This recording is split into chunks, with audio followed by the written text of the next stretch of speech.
خلق الإنسان علمه البيان.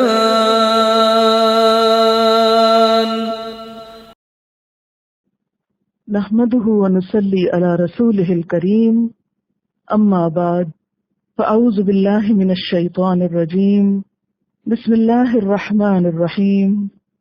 رب اشرح لي صدري ويسر لي أمري واحلل عقدة من لساني يفقهوا قولي. ترجمہ: اليوم آج، احل حلال کر دی گئیں، لکم تمہارے لیے، الطیبات پاکیزہ چیزیں، وطعام اور کھانا، الذین ان لوگوں کا، اوتوا الکتاب جو دیے گئے کتاب، حل لکم حلال ہے تمہارے لیے، وطعامکم اور کھانا تمہارا، حل حلال ہے، لہم ان کے لیے، والمحصنات اور محفوظ عورتیں، من المؤمنات مومنات میں سے، ایمان والیوں میں سے، والمحصنات اور محفوظ عورتیں، من الذین ان لوگوں میں سے، اوتوا الکتاب جو دیے گئے کتاب، من قبلکم تم سے پہلے، اذا جب، آتیتموہن تم دے دو ان کو، اجورہن ان کے مہر، محسنین قید نکاح میں لانے والے،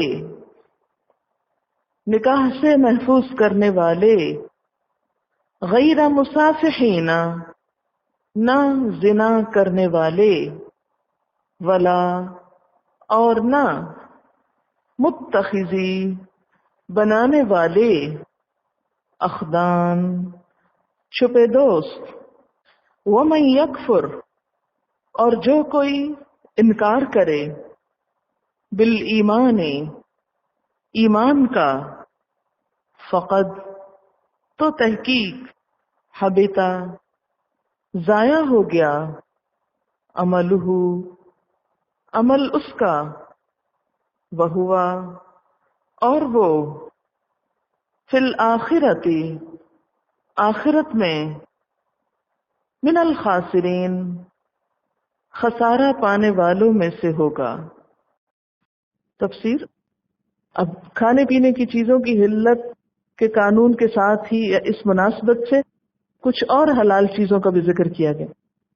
الیوم احل لکم الطیبات، پھر فرمایا آج تمہارے لیے ساری پاک چیزیں حلال کر دی گئیں، وطعام الذین اوتوا الکتاب اور کھانا ان لوگوں کا جو کتاب دیے گئے، یعنی یہود و نصارہ، حل لکم پاک ہے تمہارے لیے، وطعامکم حل لہم اور تمہارا کھانا ان کے لیے پاک ہے۔ لیکن یاد رکھیے کہ اہل کتاب کا کھانا انہی شرائط کے ساتھ حلال ہوگا جن شرائط کے اوپر ذکر کیا گیا۔ کون سی شرائط ہے؟ یہ جو حرمت کہہ کے جو باتیں کی گئی ہیں نا، یعنی میتہ نہ ہو۔ اب اگر اہل کتاب کسی مردار کو پکائے ہوئے ہوں تو آپ یہ کہہ کے نہیں کھا سکتے کہ اہل کتاب کے گھر کھا رہے ہیں، یا خون نہ ہو، لحم الخنزیر نہ ہو، بتوں کے نام پر نہ ہو، گلا گھٹ کے نہ مرا ہوا ہو، موقوذہ نہ ہو چوٹ کھا کے جھٹکے والا، والمتردیہ اوپر سے گر کے نہ مرا ہو، سینگ کھا کے نہ مرا ہو، درندوں کا کھایا ہوا نہ ہو، بلکہ پراپرلی اس کو ذبح کیا گیا ہو، اور اسی طرح جو قسمت معلوم کرنے کا یعنی جوا کھیل کے وہ نہ لائے ہوں۔ وطعام الذین اوتوا الکتاب حل لکم، یہ کیوں کہا گیا؟ اس لیے کہ مسلمان ہونے کے بعد جیسے اور بہت سی چیزوں میں اہل کتاب کے ساتھ احتیاط برتنے کی بات تھی، تو یہاں ایک شبہ یہ پیدا ہوا کہ کیا ان کا کھانا کھایا جا سکتا ہے؟ آج آپ دیکھیں کہ ہمارے ہاں ایک چیز بہت عام ہے. بہت سے لوگ مجھ سے مسئلہ پوچھتے ہیں کہ کیا ہمارے گھر میں کرسچن عورت کھانا پکا سکتی ہے؟ پوچھتے ہیں. کرسچن عورت کپڑے دھوئے تو پاک ہوتے ہیں. کئی لوگ سروینٹس رکھتے ہیں نا نان مسلم. تو اس میں یہ ہے کہ آپ ان کو کوک بھی رکھ سکتے ہیں, آپ ان سے کپڑے بھی دلوا سکتے ہیں, کوئی بھی کام کروا سکتے ہیں. کیونکہ تعام ہم سے مراد ہاں ان کے گھر میں پکے اگر صاف ستھرا ہے, یا وہ تمہارے گھر پکائیں, سب کھایا جا سکتا ہے. لیکن شرط حلال اور حرام کی وہی ہے جو مسلمانوں کے اپنے درمیان ہے, وہ وہاں جا کے بدل نہیں جائے گا. ویسے اگر ان کے گھر خنزیر پکا ہو تو وہ نہیں کھا سکتے. والمحصنات, اور پاک دامن عورتیں, من المؤمنات, مومن عورتوں میں سے, پاک دامن مومن عورتیں. والمحصنات من الذین اوتوا الکتاب, اور پاک دامن ان لوگوں میں سے جو کتاب دیے گئے, من قبلکم, تم سے پہلے, یعنی ان سے نکاح بھی حلال ہے. اب آپ دیکھیں کہ شادی کے لیے ایک بہت اہم شرط کا ذکر ہو رہا ہے یہاں, اور وہ کیا ہے؟ عورت کو جب نکاح کا پیغام دیا جائے تو یہ ضرور دیکھا جائے کہ اس کا چال چلن کیسا ہے, محسنہ ہے یا نہیں. اور یہ مسلمان عورتوں کے لیے بھی ہے, صرف ان کے لیے نہیں, مسلمان عورتوں کے لیے بھی اور اہل کتاب عورتوں کے لیے بھی, خاندانی اور پاک دامن ہو. صرف کلمہ گو نہ ہو, یہ صرف اہل کتاب بائی نیم نہ ہو, بلکہ اس میں پاک دامنی ہو. یعنی کتابی عورت سے نکاح کی وہی شرائط ہیں جو مسلمان عورتوں کے لیے ہیں. اور محسنہ ہونے کے علاوہ اور شرائط کیا ہیں؟ اذا آتیتموہن اجورہن, جب تم ان کو ان کے مہر دے دو. یعنی ایک عورت سے نکاح کب حلال ہوتا ہے؟ جب اس کا مہر دے دیا جائے. اور کیا؟ محسنین, قید نکاح میں لانے والے, غیر مصافحین, نہ کہ زنا کرنے والے. یعنی خواہ تم پیسے دے رہے ہو لیکن نکاح نہیں کر رہے, نکاح کے بغیر تعلق قائم کر رہے ہو تو بھی حرام ہے. ولا متخذی اخدان, اور نہ ہی چھپی آشنائیاں کرنے والے, نہ ہی چوری چھپے دوستی کرنے والے. یعنی باقاعدہ نکاح کرو, زنا نہیں کرو, مہر دو, مومن عورت جو محسنہ ہو یا اہل کتاب کی عورت جو محسنہ ہو, ہر کوئی نہیں. محسنہ کی شرط کیوں لگائی گئی؟ اس لیے کہ ایک عورت کے اثرات ہوتے ہیں خاندان پر. اگر عورت کے اندر شرافت نہیں, حیا نہیں, تو اس سے آئندہ خاندان متاثر ہوگا. پھر یہاں یہ بات بھی یاد رہے کہ ایک مرد تو کتابیہ سے مراد ہے اہل کتاب کی عورت.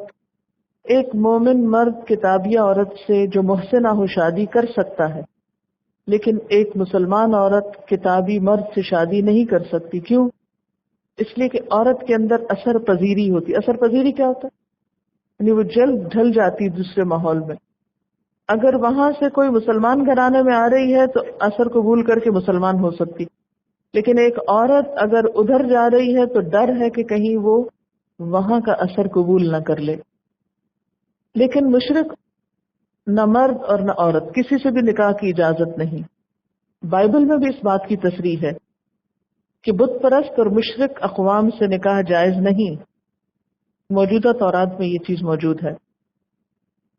باب استثناء میں ہے تو ان سے بیاہ شادی بھی نہ کرنا, یعنی مشرکوں سے, نہ ان کے بیٹوں کو اپنی بیٹیاں دینا اور نہ اپنے بیٹوں کے لیے ان کی بیٹیاں لینا, کیونکہ وہ میرے بیٹوں کو میری پیروی سے برگشتہ کر دیں گے تاکہ وہ اور معبودوں کی عبادت نہ کریں.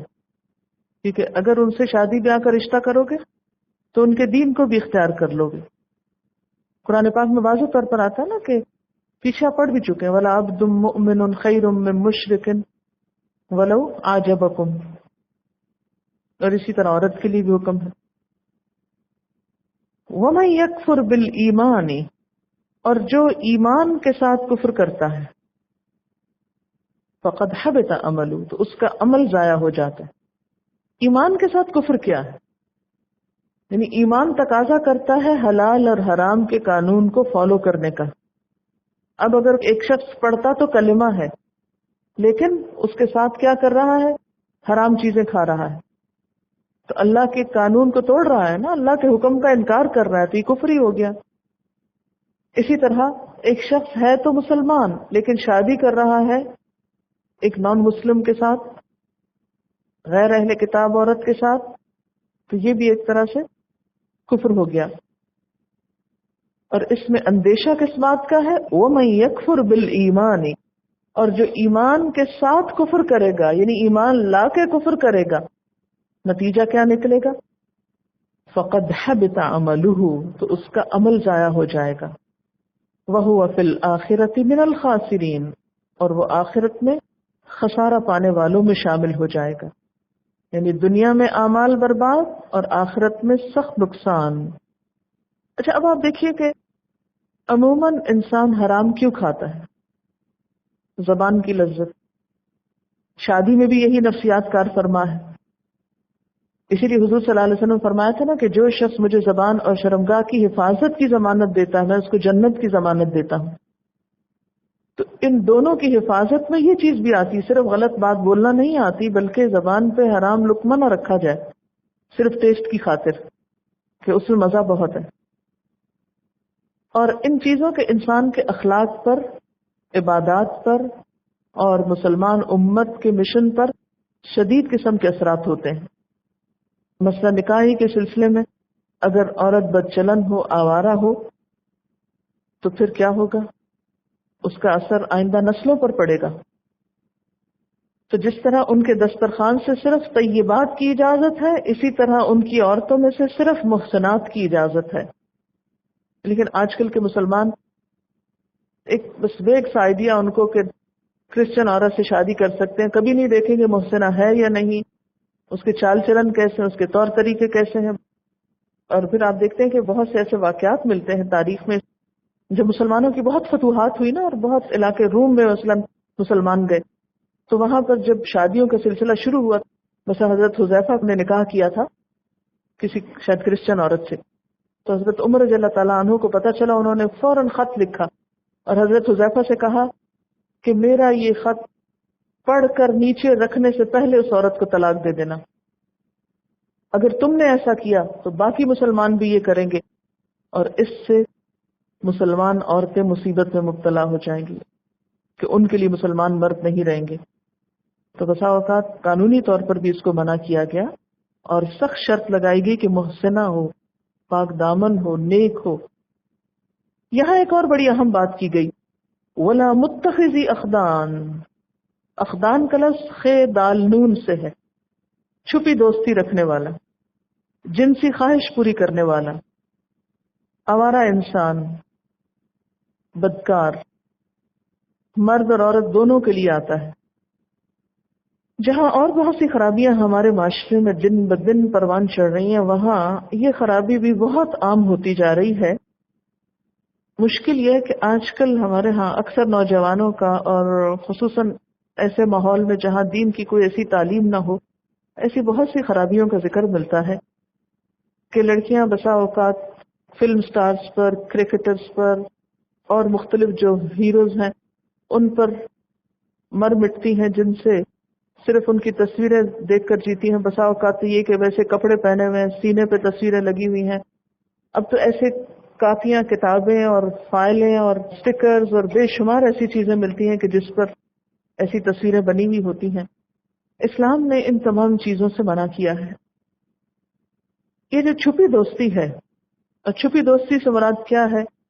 اور بعض لوگ کہتے ہیں کہ نہیں چھپی نہیں، اب تو ہم کھلی بھی کرتے ہیں، کیونکہ حیا اس حد تک ختم ہو گئی ہے کہ کھلے عام تعلیمی اداروں میں، سڑکوں پہ، ریسٹورانٹس میں، پارکوں میں، جہاں آپ کا جی چاہے آپ ویسٹ کی نقالی کرتے ہوئے جس سے چاہے دل لگا بیٹھیں اور اپنی زندگی گنوا بیٹھیں. یہ طریقہ اسلامی نہیں ہے. کیوں؟ اس لیے کہ بسا اوقات ایسے میچ انسان کے لیے آئندہ زندگی میں نقصان دہ ہوتے ہیں. ٹھیک ہے، شادی میں جہاں اس بات کا لحاظ رکھا گیا کہ لڑکی سے بھی اس کی پسند پوچھی جائے، نبی صلی اللہ علیہ وسلم نے فرمایا لا تنکحوا البکر حتی تستأذنوا، کہ تم کسی بچی کی شادی اس وقت تک نہ کرو جب تک کہ اس کا اذن نہ لے لو، یعنی پوچھنے کو کہا گیا.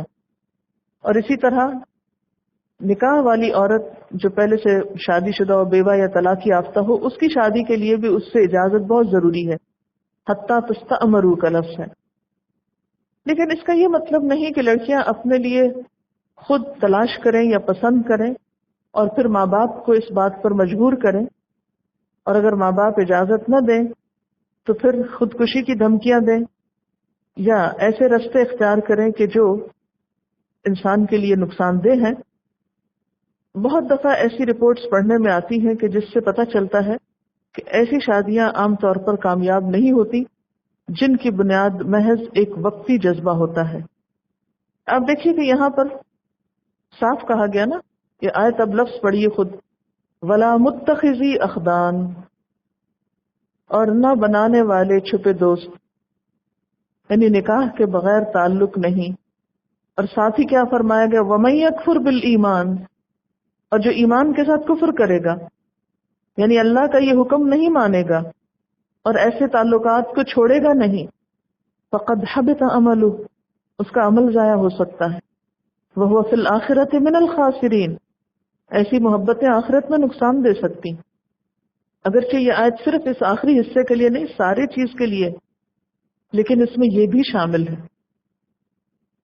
لیکن ہمارے ہاں اب اس چیز کی برائی کو برائی سمجھا ہی نہیں جا رہا، بلکہ الٹا ماں باپ انکریج کر رہے ہیں.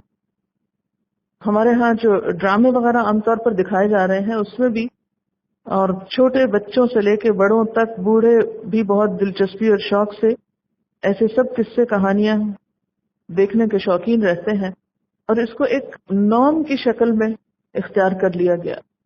بجلی کے تاروں سے تشبیہ دی کہ جیسے شارٹ سرکٹ ہوتا ہے، اگر پازیٹیو اور نیگیٹو ایک صحیح طریقے سے ملایا جائے تو اس سے بجلی کا بلب جل اٹھتا ہے، اور اگر غلط طریقے سے ان کو جوڑا جائے تو اس سے آگ لگ جاتی.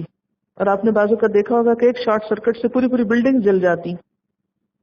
تو بالکل مرد اور عورت کا تعلق پازیٹیو اور نیگیٹو صحیح طور پر اسلام کی حدود اور قانون کے مطابق ہو تو اس سے گھر آباد ہوتے ہیں، آگے نسل جنم لیتی ہے جو اس کے لیے صدقہ جاریہ ہوتی ہے، دنیا اور آخرت میں انسان کی سعادت اور خوشی کا سبب ہوتی ہے، آنکھوں کی ٹھنڈک ہوتی ہے، شوہر بھی اور بچے بھی.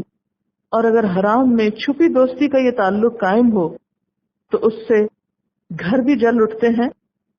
یعنی آپ نے عام طور پر دیکھا ہوگا کہ بہت سے مرد جو شادی شدہ ہوتے ہیں، گھر میں بچے ہیں، بیوی ہیں، محض دل بہلانے کے لیے کسی اور لڑکی کو اپنے دام میں پھانسے ہوئے ہیں، یا یہ کہ کوئی لڑکی ایسے مرد کی زندگی میں داخل ہوتی ہے تو وہ شخص اپنے بیوی بچوں سے غافل ہو جاتا ہے. ایسی کسی بھی عورت سے پوچھئے اس کے دل کی جلن کا حال، ایسے بچوں کی تکلیف کے بارے میں پوچھئے کہ جن کا باپ ان کی طرف توجہ دینے کی بجائے کسی اور کی طرف توجہ دے رہا ہے، ان پہ مال خرچ کرنے کے بجائے اور ان کی بیسک نیڈز پوری کرنے کی بجائے وہ حرام میں سب پیسہ لٹا رہا ہے. اس سے آپ دیکھیے کہ پورا گھر جل اٹھتے ہیں اور معاشرے میں ایک فتنے کی آگ بھڑک اٹھتی ہے. ہمارے ہاں اب اس کو برائی نہیں سمجھا جاتا، اسے ریکگنائز کر لیا گیا ہے. بعض جگہوں پر لڑکے اور لڑکیاں باقاعدہ ایسی جگہوں پر رہ رہے ہیں اور ہر قسم کے تعلقات قائم کیے جاتے ہیں، اور پھر کبھی شادی کر لی جاتی ہے اور کبھی چھوڑ بھی دیا جاتا ہے. مجھے جو کہنا ہے دراصل وہ یہ ہے کہ ہم اب اس کو محبت کا حسین نام دے کر اور بہت اس کو پاکیزہ جذبے کا نام دے کر حلال کر بیٹھے ہیں. یعنی ایک حرام چیز کو، چھپی دوستی یہاں حرام کی لسٹ میں آ رہی ہے، اسے ہم نے حلال کر لیا ہے، جائز کر لیا ہے، درست سمجھ رہے ہیں. اور یہ ایمان کے ساتھ ایک کافرانہ حرکت ہے. یہ تو کافروں کا کلچر ہے، ان کے ہاں فرق نہیں پڑتا کہ آپ بغیر نکاح کے 1 رکھیں یا 10 رکھیں. اسلام میں تو شادی ایک انسٹیٹیوشن ہے جس میں آپ کو بیوی کی پوری ذمہ داری اٹھانی ہے اور اس کے بعد اس کی ضروریات پوری کرنی ہے شادی کے بعد، اور اس سے جنم لینے والے بچوں کو اپنی وراثت تک میں شریک کرنا ہے. کیونکہ ولد الزنا نہ تو وراثت میں شریک ہو سکتا ہے، نہ ہی وہ بیٹا قرار پاتا ہے، نہ ہی اس کا کوئی قانونی سٹیٹس بنتا ہے. کہ محض وقتی لذت اور وقتی جذبے اور وقتی خیالوں اور ایک سراب کے پیچھے دوڑنے سے دین و دنیا دونوں برباد. دنیا میں نقصان پاتی ہے انسان کی، یہ نہیں کہ صرف آخرت. کچھ سوالوں کے جواب. جائز کاموں میں تو قرآن اندازی درست ہے، تو کیا تیروں یا کوائن کے ذریعے ایسا کرنا درست ہے یا ناجائز کہ کوئی کام کرے یا نہیں؟ آپ دیکھیے کہ جو سمپل قرآن اندازی ہے، جس میں کسی کا حصہ نکالا جاتا ہے، جس میں کوئی جوا نہیں، وہ تو درست ہے، یا جس میں کوئی شرکیانہ بات نہیں. جیسے آپ دیکھیں کہ جو لوگ حج کے لیے اپلیکیشن دیتے ہیں وہ سب تو نہیں حج پہ جاتے، قرآن اندازی ہوتی. نبی صلی اللہ علیہ وسلم جب اپنی بیویوں کو سفر میں کسی نہ کسی کو ساتھ لے کے جاتے تھے تو کس کو لے کے جاتے؟ قرآن اندازی کرتے. مثلا 2 ٹیمز کھیل رہی ہیں، کون پہلے کھیلے اس کے لیے قرآن اندازی ہو، تو اس میں کوئی شرک کی بات نہیں. یہ تو صرف یہ کہ ایک ایسے مسئلے کا حل نکالنا ہے کہ جس میں دونوں فریقوں کا حق برابر ہو. ایک کمنٹ ہے، جدید دنیا کا لیٹسٹ طریقہ ڈویژن آف لیبر اور اسپیشلائزیشن اسی تعاون کے مقصد کی بنا پر رائج کیے گئے ہیں، جس سے پروڈکشن بہت زیادہ بڑھ جاتی ہے بنسبت اکیلے جو ہر شخص ایک چیز کو کرے. مینوفیکچرر اب سب کی مشترکہ کوشش سے جلد اور بہتر طور پر بن جاتی. صابرو و رابطو بھی تعاون علی البر کی قسم ہے، وتواصوا بالحق وتواصوا بالصبر بھی. عقود کی پابندی کرنے میں بھی ایک دوسرے کی مدد ضروری ہے، اور ان حرمات کو توڑنے میں اور دشمنی اور زیادتی میں اگر دوسروں کی اپروول اور مدد شامل ہو جائے تو غلط کام کرنا اور آسان ہو جاتے ہیں. سوال ایک بڑا اہم ہے، کیا کسی اچھے کام میں غیر مسلم کی مدد کرنے پر اجر ملے گا، نیکی کرنے کا ثواب ملے گا؟ دلیل ہے معاہدہ حلف الفضول میں آپ صلی اللہ علیہ وسلم کی شرکت، جس کو آپ نے نبوت کے بعد اپروو بھی کیا کہ آج بھی اگر کوئی مجھے اسی طرح کے معاہدے کے لیے بلائے تو میں حاضر ہوں گا. تو نیکی کے کام میں دوسروں کے ساتھ تعاون، خواہ وہ غیر مسلم کیوں نہ، کرنا چاہیے. آپ کو اجر آپ کی نیت کا ملے گا. لیڈرشپ کوالٹی انڈیپینڈنٹ ہونا نہیں. لیڈرشپ کوالٹی کی ضرورت کیا ہے آپ کو بتانے کی؟ ہے کوئی ضرورت؟ آپ تھوڑی لیڈر ہیں کہ نہیں ہیں؟ پہلے تو یہ ڈیسائیڈ کریں ہیں کہ نہیں، کیسے ہیں، کون سی لیڈرشپ ہے آپ کے حصے میں؟ جی، امت وسط ہونے کی. لیڈرشپ کوالٹی انڈیپینڈنٹ ہونا نہیں بلکہ اس سے ایک سٹیپ اوپر انٹر ڈیپینڈنٹ ہونا ہے. جو لوگ اس تعاون کے لیول پر نہیں آ سکتے وہ کامیاب نہیں ہو سکتے، کیونکہ انٹر ڈیپینڈنس کے لیول پر آنے کے لیے دل و ذہن اور سوچ میں بہت وسعت کی ضرورت ہوتی، باہم اعتماد کا ہونا بہت ضروری ہوتا ہے. جانور کی فطرت ہے کہ حملہ کرے شکار کھائے. جب وہ ہمارے ٹرین کرنے پر پکڑے ہوئے شکار کو منہ نہیں لگاتا تو کیا ہم اپنے مالک کے حکم پر حرام کو چھوڑ نہیں سکتے؟ یعنی شکار کرنے والا جانور شکار کو ہمارے لیے پکڑ کے لاتا ہے، خود نہیں کھاتا، کیونکہ ہم اس کے مالک ہوتے ہیں، مالک کے لیے شکار کر کے لاتا ہے. لیکن ہمارا حال کیا ہے؟ اللہ کے احکامات کو کیا کرتے ہیں؟ جیسے چاہے کرتے ہیں. وآخر دعوانا ان الحمد للہ رب العالمین. سبحانک اللہم و بحمدک، اشہد ان لا الہ الا انت، استغفرک و اتوب الیک. السلام علیکم و رحمۃ اللہ وبرکاتہ.